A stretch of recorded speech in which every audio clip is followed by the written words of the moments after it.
میرے نبی صلی اللہ علیہ وسلم کو اسوہ حسنہ بتاتا ہے کہ میرے کملی والے کو ہر وقت ہر آن ہر گھڑی جو ہے اپنی امت کی فکر رہتی تھی، حتیٰ کہ ہمسائے کے بارے میں میرے کملی والے بڑی فکر کیا کرتے تھے۔ میرے اور آپ کے آقا صلی اللہ علیہ وسلم کا فرمان مبارک ہے، فرمایا جب تمہارا ہمسایہ کہیں سفر پہ چلا جائے اس کے گھر کی حفاظت کرو۔ میرے اور آپ کے آقا کا فرمان ہے جب تمہارا ہمسایہ بیمار ہو جائے اس کی بیمار کشی کرو۔ میرے اور آپ کے آقا کا فرمان ہے جب تمہارا ہمسایہ جو ہے انتقال کر جائے اس کا جنازہ پڑھو۔ میرے اور آپ کے آقا کا فرمان ہے جب تم اپنے گھر میں گوشت بناؤ، گوشت پکاؤ تو گوشت کھانے کے بعد جو ہڈیاں ہیں ہمسائے کے گھر کے سامنے نہ پھینکو، کہیں اس کا دل نہ ٹوٹ جائے۔ اگر وہ غریب ہے جب وہ ہڈیاں کو دیکھے گا اس کا دل جو ہے پریشان ہوگا، وہ دل کے اندر جو ہے بڑا عجیب محسوس کرے گا، شاید اس کی آنکھوں میں آنسو جاری ہو جائے، کاش آج میرے پاس کے پیسے ہوتے میں بھی گوشت کھاتا، کہیں اس کے دل کو تکلیف نہ ہو۔ میرے اور آپ کے آقا نے فرمایا کہ ہمسایہ جو ہے اس کی دیوار کے اوپر لکڑیاں نہ رکھو۔ میرے اور آپ کے آقا نے فرمایا جو ہمسایہ ہے اس کی دیوار کے ساتھ کیل کو نہ ٹھوسو۔ میرے اور آپ کے آقا نے فرمایا اپنے ہمسائے کو پریشان نہ کرو۔ میرے اور آپ کے امام الانبیاء نے فرمایا کہ جس کا ہمسایہ اس سے تنگ رہتا ہے فرمایا وہ جہنم میں جائے گا۔ میرے عزیز بھائی، ہمسائے کے میرے کملی والے بڑی فکر کیا کرتے تھے۔ یہ ہے میرے کملی والے کا اسوہ حسنہ، یہ ہے میرے محمد مصطفیٰ کی زندگی نمونہ۔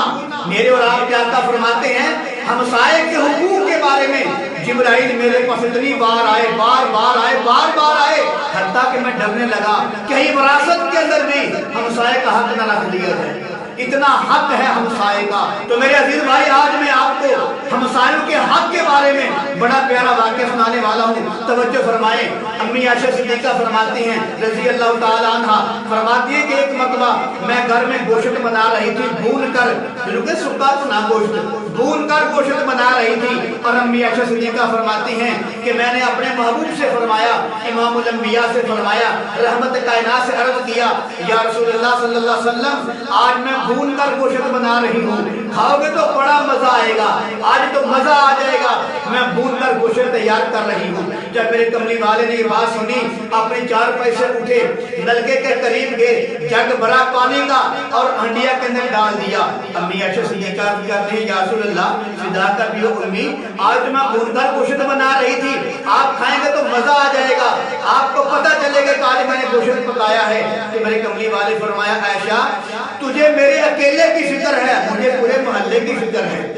جب پانی ڈال دیا پھر اللہ کے حبیب نے فرمایا عائشہ اس کو اور پکاؤ۔ جب پکایا ہانڈی پک گئی، ہاں سالن تیار ہو گیا، پھر امام الانبیاء نے فرمایا کپڑا لایا جائے، کپڑا لایا، اس ہانڈی کو ڈھک دیا گیا، اوپر سے بند کر دیا گیا۔ پھر میرے کملی والے فرمایا عائشہ اس نوکرانی کو بھیجو میرے گھر سے 40 گھر دور تک جن لوگوں کے گھر ہیں ان کو پیغام پہنچا کے آئے، فلاں نبی کے گھر میں پیغام بھیجو وہ بھی سالن لینے کے لیے آ جائے، فلاں بیوہ کے گھر میں پیغام بھیجو، فلاں یتیم بچوں کے گھر میں پیغام بھیجو، فلاں عورت کے گھر میں پیغام بھیجو۔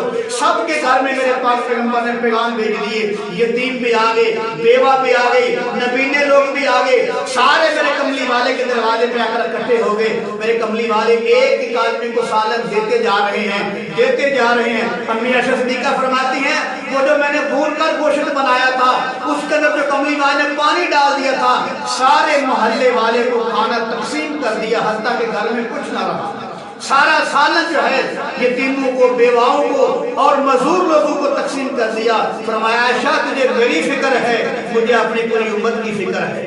میرے کملی والے کی زندگی تو وہ زندگی ہے میرے عزیز بھائی، ایک پیالہ دودھ کا 70 صحابہ پی گئے تھے، اس کے بعد میرے کملی والے نے خود پیا تھا۔ یہ ہے میرے کملی والے کی زندگی جو امت کے لیے نمونہ ہے۔ آج کل کے پیر صاحب، آج کل کے حضرت صاحب سارا گوشت کھانے کے بعد ہڈیاں دیتے ہیں مریض کو، یہ لو برکت کے لیے کھا لو، یہ لو برکت کے لیے چیک کر لو، لیکن میرے کملی والے کا اسوہ حسنہ ہے، یہ میرے کملی والے کا کردار ہے۔ پہلے سب کو کھلایا کرتے تھے، بعد میں خود کھایا کرتے تھے۔